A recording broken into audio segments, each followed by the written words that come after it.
it's clear from all the evidence that's coming that the earth is collapsing. In the name of development, all the economic growth and everything, the sort of huge consumption of materials, the output of pollution, effluents, all of that is causing the entire earth system to collapse. And what about what's happening to all the other species on earth? We are actually causing the extinction of maybe millions of species. So what are we leaving for the future generations?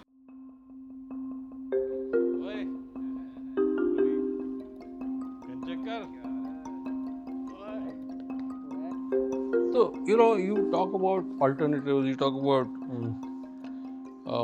present model of development, which is trashing the earth. Is a problem with us that are we cynics? Are we are non-conformists anyway? We are mavericks, you and I, and us. But are we looking at this? Seems to be finding resonance among the people. I mean, the reason governments are being voted across the world, the kind of governments who are proposing development. So, why are we trying to push back? So, in that sense, what we're saying is that of course we need human needs to be met and human aspirations to be met. But what we want to show is that why this is wrong, this pathway is wrong, and the fact that there are alternatives. That's why the whole focus on Vikalp, on alternatives, because there's no point just criticizing. We also want to show that, livelihoods can be food, energy, housing, everything can actually happen without causing these sorts of issues and problems and sort of inequalities and deprivations and all of that.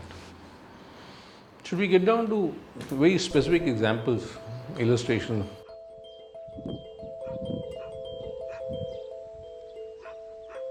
Ladakh was first opened to tourism in 1974, and in that first year we had about 530 tourists visiting us, and today we get over 400,000 tourists. So most of the income from that growing tourism was going to hoteliers, travel agents and taxis and all of that, and people in remote villages who were suffering a lot because of these livestock depredation and many other issues. When we went to some of these remote villages and asked them, what are you getting anything out of the growing tourism? They said, no, we don't get anything. We just see these people passing by and all we get is a pile of garbage at the end. One day, a woman in the Hemis National Park suggested that these trekkers and these tourists, so instead of camping, why not they stay with us in the homes? It will take away the pressure of these additional animals, the pack animals coming in from outside and grazing in these areas. And plus it benefits the wildlife and it benefits the people in terms of generating some income. And it also benefits the tourists because many tourists come to see the local culture, and there cannot be a better way of learning about local culture than staying with people and seeing how they live on a day-to-day basis.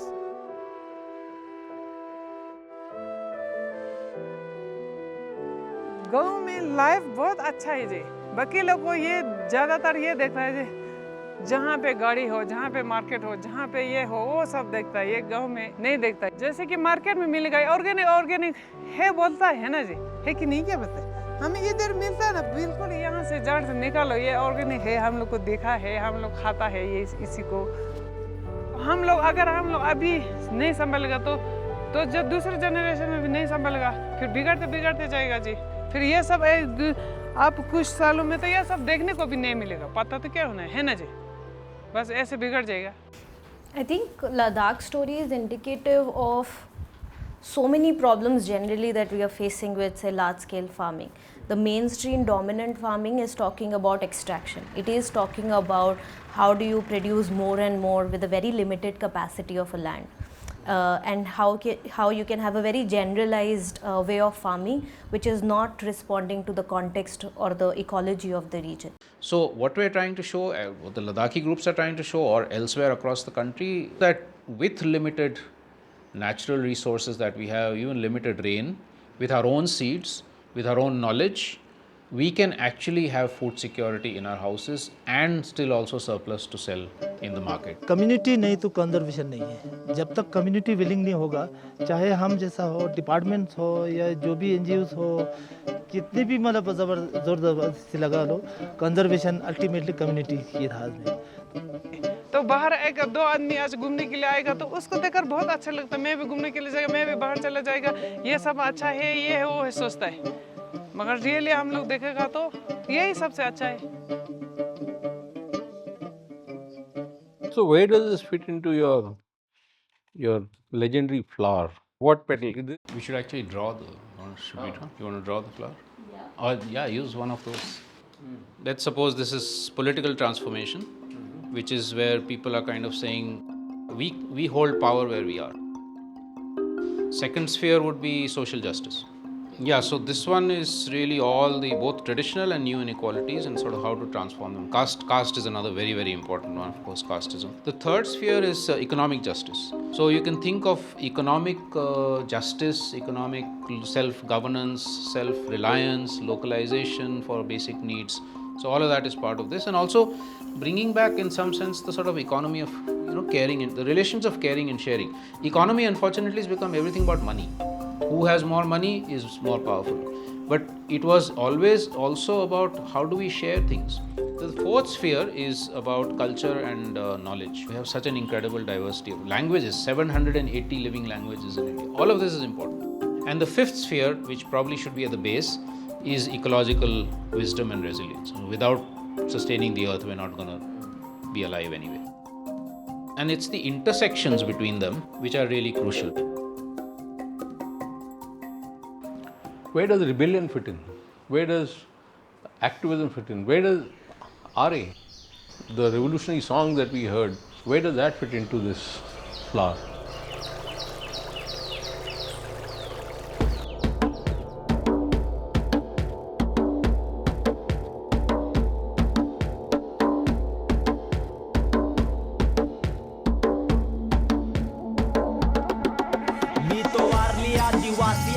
पद्धती आहेत ऐतिहासिक यारणाचा मूळ निवासी जीव आणतो पडसर मातीत प्राण हिरवा माझा देव आहे वागोबा प्रगती तुमच्या बाधा आमच्या जंगलात न मागोबा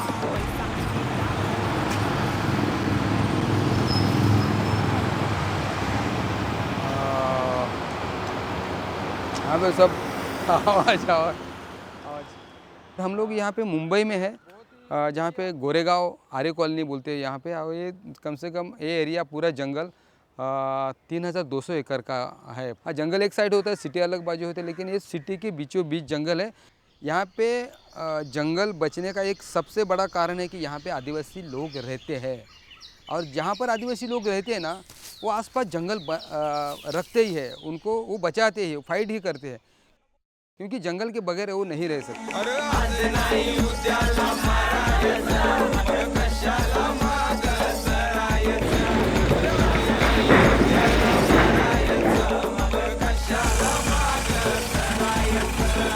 हमें ना पसंद है खोटा विकास, चोरों पे विश्वास, मेट्रो बनाने उखाड़ो तुम झाड़, जब झाड़ ना बचेगे कैसे लोगे सांस, घर मेरा जंगल खुला आकाश, तुम आए रास्ते नहीं करने इसका नाश, बनाओ मजाक मैं ऐसा लिखा हूँ पूरा वर्ड्स आप जब सुनोगे वार्ली रिवॉल्ट का, उसमें आई हैव बिकम प्रकाश word and he is wrapping through me and the trees are wrapping through me, the birds are rebelling, you see everywhere in India it's happening, they are taking forest land, आदिवासियों की जगह लेके उनके culture को destroy करके कुछ value नहीं देके, और वो एक आई वुड से एक पुकार है लोगों को, और वो एक रेसिस्ट करने के लिए एक दीवार है कि मना करने के लिए कि हाँ यहाँ पे नहीं हो सकता ये चीज़। और आदिवासी कहते हुए मुझे बहुत अभिमान होता है कि आदिवासी मतलब आदि से रहने वाले मूल निवासी यहाँ के, और उनकी एक सभ्यता है, उनके कल्चर है। ये वारली पेंटिंग खाली वारली पेंटिंग नहीं है, उसको वो हमें बहुत सारी एक पहचान देता है। जहाँ जिस घर में वारली पेंटिंग दिखेगी वो ऑटोमेटिकली लोग समझ जाते हैं हाँ ये लोग आदिवासी लोग हैं। नहीं डर लगता है, क्योंकि हम लोग सच्चाई से हम लोग झगड़ रहे हैं ना, हमारे हक के लिए, हमारे अधिकार के लिए, तो हम क्यों डरे।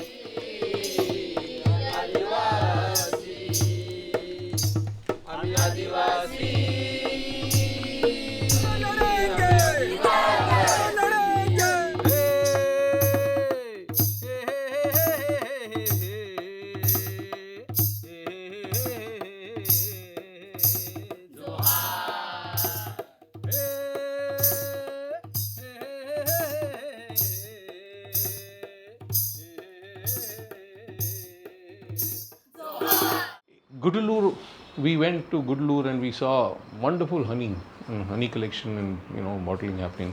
But what is the concept of sustainability that they've included in their entire model? Where what does the third share mean? What does it allude to?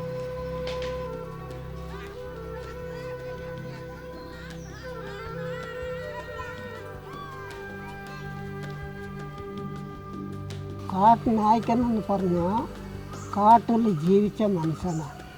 അവനക്കും കാടായിട്ട് ഭയങ്കര ബന്ധമുണ്ട്. കാട് അവൻ തന്നെ.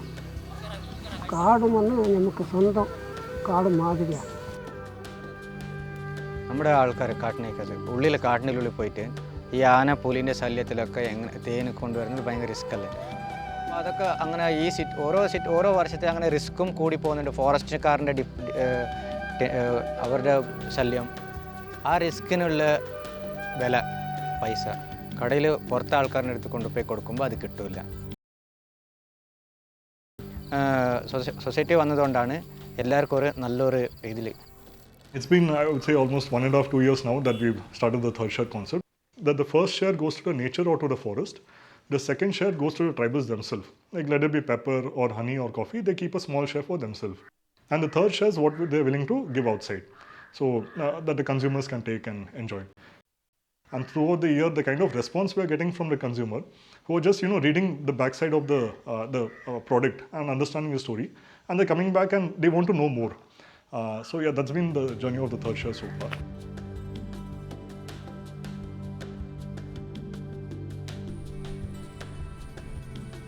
ഞാൻ പുറത്ത് പണിയെടുക്കുമ്പോൾ നമ്മൾ പണി മാത്രം എടുക്കും, പൈസ കിട്ടും. ആ പൈസ പുറത്ത് പോയി സിറ്റി സൈഡ് പണിയെടുക്കുകയാണെങ്കിൽ പൈസ കിട്ടും. അതേപോലെ അതിനുള്ള ചിലവും കൂടുതൽ പൈസ കിട്ടിയാൽ കൂടുതൽ ചിലവും നടക്കും. ഇവിടെ വരുമ്പോൾ അങ്ങനെയല്ലല്ലോ, നമ്മൾ സ്വന്തം എല്ലാവരും കൂടെ നമ്മൾ ബന്ധമായിട്ട് ഫാമിലി ആയിട്ട് വില്ലേജിൻ്റെ ഉള്ളിൽ പോകുമ്പം പണിയായിട്ട് മാത്രമല്ല എല്ലാവരും കൂടെ നല്ലൊരു കമ്മ്യൂണിക്കേഷനിൽ നിൽക്കുമ്പോൾ ഇതൊരു സന്തോഷം. കളക്ഷൻ പണിയെടുക്കും, പിന്നെ കോഫി, പെപ്പർ, ഹണി ഈ 3 കളക്ട് ചെയ്യും. ഇനി തേന്, കോഫി എടുക്കുന്നുണ്ട്. അത് സീസണിൽ മാത്രമല്ല കിട്ടുന്നത്. പിന്നെ അങ്ങനെ വർഷം ഫുള്ളായിട്ട് എടുക്കാനുള്ള ഏതെങ്കിലും സാധനം ഉള്ളിൽ എടുക്കാൻ ചാൻസ് ഉണ്ടോ? സാധനം ഉണ്ട്, എടുക്കാനും പെർമിഷൻ ഇല്ലല്ലോ. പിന്നെ അതും കിട്ടണം. പിന്നെ അതേമാതിരി ആ സാധനം കൊണ്ടുവന്നിട്ട് പുറത്ത് സെയിൽ ചെയ്യാനുള്ള അത് ഐഡിയ. അപ്പോൾ നമ്മുടെ ട്രൈബൽസ് എങ്ങനെ ഡെവലപ്പ് ചെയ്യാൻ അതിൻ്റെ ചാൻസ് ഉണ്ട്, അതിനുള്ള ഇതും കിട്ടുന്നുണ്ട്. അപ്പോൾ എഡ്യൂക്കേഷനും മെയിൻ വേണം, സിറ്റി എക്സ്പീരിയൻസ് വേണം, എല്ലാം വേണം, എല്ലാവരും വേണം. പക്ഷെ നമ്മളെ കൾച്ചർ മറക്കാൻ പാടില്ല, അതാണ് main. So the idea is, nature is being sustained. People have a stake in protecting the forest because they're getting not just honey but multiple different things out of it. And they're being able to consume themselves but also sell some in the market. So they don't need big industries and all that kind of stuff which the government is promising. So I think the challenge remains, how do you push back?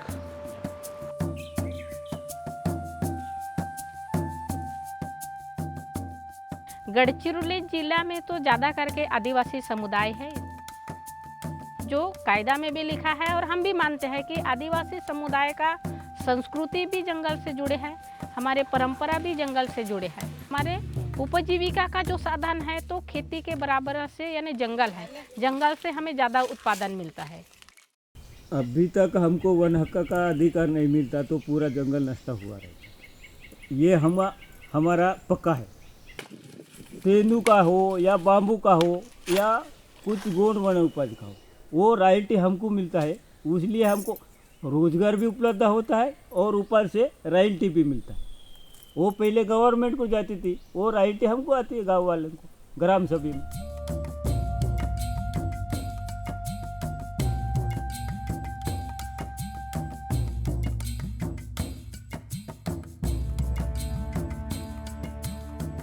हमारे पास कायदे नहीं थे, हमारे पास दस्तावेज नहीं थे, तब हमको ऐसा लगता था ये जंगल हमारा नहीं, कैसे भी करेंगे लेकिन किसका जाएगा, फॉरेस्ट डिपार्टमेंट का जाएगा, हमारा क्या जाएगा। जो हमारे परंपरा में है, हमारे नियम में है, उसको कैसे टिका कर रखना है। तो इसका हम अभ्यास भी करते हैं, पढ़ते भी हैं, चर्चा भी करते हैं और कुछ करके देखते हैं।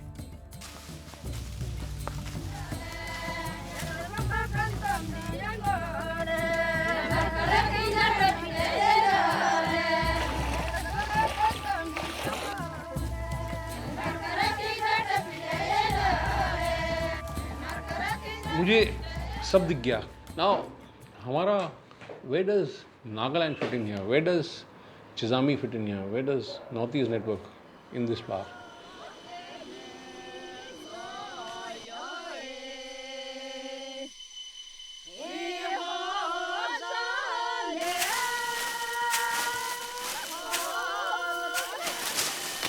People of Nagaland are mainly into subsistence agriculture. In that, more than 65% of women are into agriculture. Firstly, the kind of agriculture that is now dominating the world, that is not sustainable at all. In our villages, every household have that tradition of keeping our own seeds, but that was slowly decreasing. We also felt that with the climate change, the climate crisis that is very visible and that is impacting directly people who are dependent on land. We also felt the need of working on indigenous seeds, working on diversity, and working on, like the common resources. Seeds is one. It should not be owned by one person. During the pandemic, COVID times, that's the time when people rush back to their villages. That's the time when people started, like going back to their farms. People who are in the cities, in the urban areas, even they have money, they cannot really buy food. So, during pandemic, they came back to their land. So that was one thing. I mean, that's the time when people started saying, oh, that's exactly what you were trying to tell us. So there is that aspect of economic livelihoods also, which is linked to that, which also includes crafts. Reviving the traditional crafts, the weaving and the sort of fantastic Naga shawl making and all of that kind of stuff. So it's again kind of intersectional. In 2008, why we started this weaving program is a lot of women, they have a skill, but they don't have a regular earning opportunity. So why not we start weaving program in our area? It started as a Nan's livelihood initiative. Initially, yes, we were very clear about our, objectives of the program as to how we want to see the, promotion of this traditional textiles, and at the same time instilling a sense of, understanding of gender justice issues as well. I think one more petal explanation to just add quickly is about knowledge also, because it's a lot of crafts knowledge, working with the land. It's in their practices because they believe that a lot of what a Naga person is expressed through our craft. It's expressed through our way of growing food. And a lot of crafts motifs actually have how people relate with the rest of nature. So it's also about those expressions, those worldviews that need to be celebrated. We couldn't sleep all night. Also, we will be dreaming with designs and all, and color combinations, because we are not used to drawing and developing a soft copy. So we always imagine from our mind. So all night also we can dream.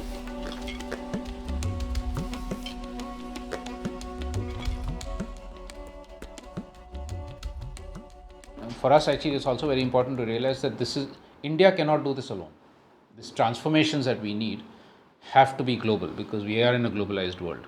And so one of the things that's initiated because of Vikalp Sangam here is a global platform called the Global Tapestry of Alternatives, where we're similar to Vikalp Sangam here. There's Crianza Mutua in Mexico and Colombia, there's Masa in Southeast Asia, there's multiple other commons movements, all kinds of movements across the world, trying to bring them together on a common platform, again to learn from each other and then create a critical mass for the global macro changes that are also necessary. ये बताओ, why are we doing these films? Why are we doing this series of films for the last few years? What is the rationale? What difference does it make to whom? So one is that we want these stories of people on the ground to come out and they get out. People know about these stories because mainstream media is not showing this. There's no other way that these stories come out. These stories of inspiration, hope, of doing things differently. So one idea and objective is to talk about these stories and to also tell that it is not just that things have gone wrong, but there are many examples where things have gone right and people are doing it in different ways, and there will be interesting lessons that we all can learn from. And then at some point also think about, okay, what are our visions? Let's dream also, because dreaming is something that has completely gone out of our present living. So also to sit together and dream of what better worlds do we want, what better societies do we want, how do we create institutions and spaces in different ways.